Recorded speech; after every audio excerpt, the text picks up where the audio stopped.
The mics are back on. My name is Jeffrey Davis. This is Radio Entrepreneurs. Thank you very much. And I also want to thank our host at MTP Software. And I do have a co-host for this segment, the one, the only, Jonathan Penta from Penta Wealth Management Group. Welcome back, Jonathan. Thanks, Jeffrey. Thanks for having me. Okay. Ready for a big spring? I am ready. Right.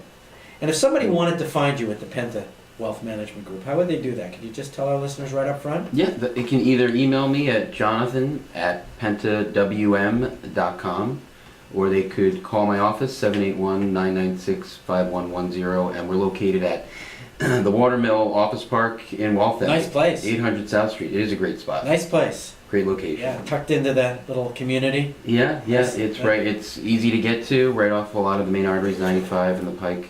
Right. I used to work with a law firm there. Yeah, you mentioned that. I did? I think you did. Okay, probably did. Well, who's our next guest? I know who our next guest is because I was at the Family Business Awards.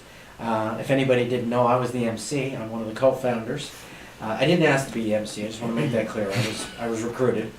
And our next guest is Chris Vicsomi, co-founder Aliste Marketing. And you were a first-generation finalist at the Family Business Awards. So we got a lot to talk about. We do. Tell us first about Aliste Marketing. Sure. So Aliste Marketing is a family-owned business. We basically focus on, we really kind of focus on startups. So anyone that's really kind of trying to break into the market, that's really what we specialize in. But we do kind of take a holistic approach with marketing. So typically what we do is we find an individual who needs some kind of help, and what we'll do is we'll go in, interview them, find out a little bit about their business, what they're looking to do, and then from there we actually develop a specific business plan or a marketing plan for them, just so they will find the most bang for your buck, I guess you could say. And that's really kind of what we specialize in, but we do everything from marketing to PR, web design, graphic design, basically any aspect of marketing you need, we can handle it. So, you know, I was talking to you at the Family Business Awards, and I was popping cherry tomatoes at the same time. Yes, the infamous book, correct. And, you know, you said you were a full-service marketing firm. Can you really be a full-service marketing firm in today's world and also be a small firm? I'm saying that on purpose because people are listening. Yeah. Honestly, that's a great question. And to answer it, I'm going to kind of say both yes and no. When we first started out, we did say we can do everything. So what we did was we tried to do everything, and unfortunately, you really can't. So what we did over the years was build kind of a group of individuals that are all business owners that handle different aspects of marketing. So for example, we have a partner that we work hand in hand with PR. So we know that they're the experts with it. So when we do have a individual or a company that needs the PR aspect of it, we basically bring them in. So it's nice because we literally have around 4 or 5 of each individual for each category. So depending on what they need, what the company specializes in, we can really kind of cater to exactly what it You're is. sort of like a GC in construction. We kind of are, you know, especially with the marketing, you know, so we handle all the marketing in-house. We do that all ourselves. But when it starts coming to the bigger items, website design, those kind of things, we really are a GC.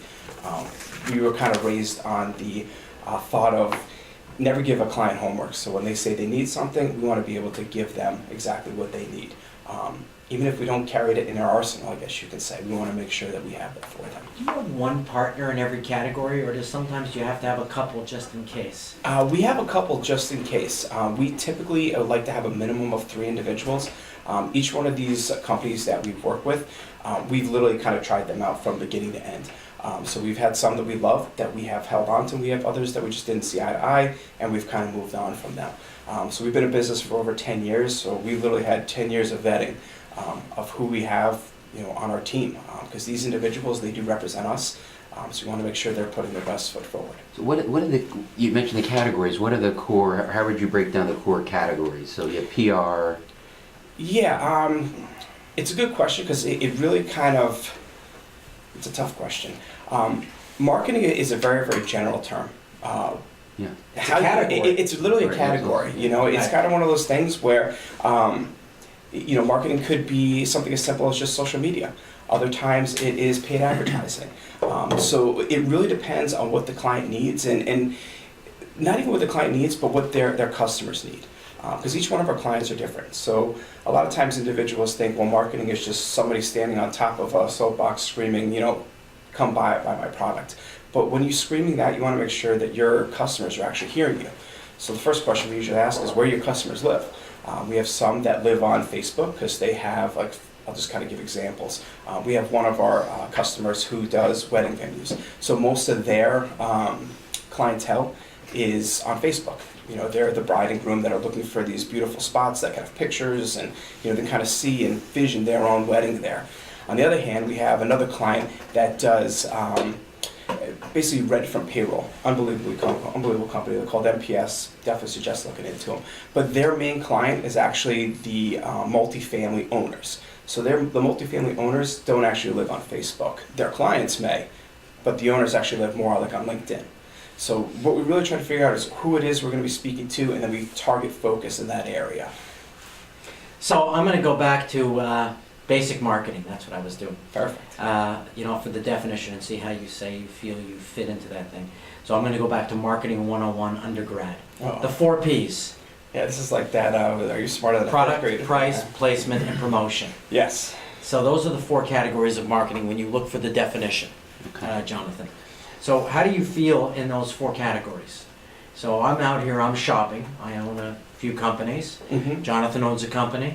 He has clients who own companies. Where are you most comfortable in those 4 Ps working? Honestly, you really need to be comfortable with all of them because each one of those plays a specific role in regards to the marketing campaign. You know, you want to make sure that you're targeting the right people. You want to make sure that you're broadcasting to the right areas. So, for example, one thing we like to do is that we love Google Analytics. That really kind of tells us whether or not we're doing our job or not. So, for example, if you were to hire us here in Massachusetts, but all your customers or all the hits you're getting are in California, well, then we're not really doing the right job.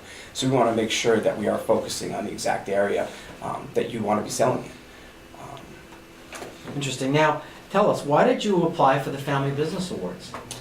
Why do we apply for the Family Business Did Awards? someone nominate you? I'll be honest. So the company started by my little sister, believe it or not. She is a creative mind that is, there's nobody that can compare to her. I'm more of a business kind of mindset. We almost kind of ground each other. And Alicia, she applied for, I believe it was 40 under 40. And she won it, which was awesome. So she really Right. wanted me to kind of start getting into this a little more. And she said, hey, why don't you go for this award? And I said, sure, why not? We'll go for it. So it's kind of how it came about. A little bit unexpected, but I'm more of the individual that kind of has his head down, get the work done, and kind of roll it out. So you're partners with your sister. I am. What's that like? It's awesome. Really? Yeah, it's funny. Everyone always is very, very surprised with it. I'm actually. Well, you seem to like each other. You were together that night. I talked to you. You seem to have a nice sort of chemistry. Yeah, it's unbelievable. So I'm actually the oldest of 3, and she's actually the youngest of 3. We have a middle sister who is very, very book smart and to the point. And me and Alicia are a little more creative. So we get along very, very well. Alicia did start the business back when, God, she was right out of college. She built it up, and then I ended up coming on around 5 years into the business just to kind of help her with the whole business aspect of it and get it to grow. But So- you're the older brother? I am the older brother. I And am. but she started the firm. She did. Yep, You know, she I did. have another client that fits a similar model. Yeah. Maybe that's the model for family success because it's the younger sister who's more the senior partner, but they're Yeah. equal partners, and it's the best run of all my family business clients. I'll be honest, I love it. You know, Maybe it's you know, having male to male or female to female that doesn't work, or male to father or female to father. Yeah, It doesn't work as easily. I think a lot of it is really just kind of understanding the relationship.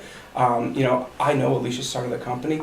You know, she's the one that And you liked her before, I did. And me and her have always got along. and you didn't have sibling rivalry. No, not at all. Not at all. Probably, you know, this is kind of the best advice I can give if the family business is once you've established your roles on what you're supposed to do and your responsibilities, kind of listen to each other. Like, one thing I love with Alicia is that she'll bring up an issue, and I'll give her my opinion or advice on what she should do. And a lot of times, luckily, she'll go with it. But there are times that she says, no, I don't think that's right. But she'll give me an explanation. She'll say, Chris, this is the reason why I said we're going to do this, this, and this. And honestly, as long as she's considered my opinion, I'm happy. So the rule is go to your older sisters that own companies. If you're a Younger brother, sisters. Younger sisters who own companies. Make yourself a partner, but make sure you like them and respect them first. Correct. because that's the key. It is definitely the key. And if there's no sibling rivalry, it works. Well, that's great. Chris, great talking to you. These interviews go quicker than I would Yeah, like that was them to really go. easy. If somebody's looking for Aliste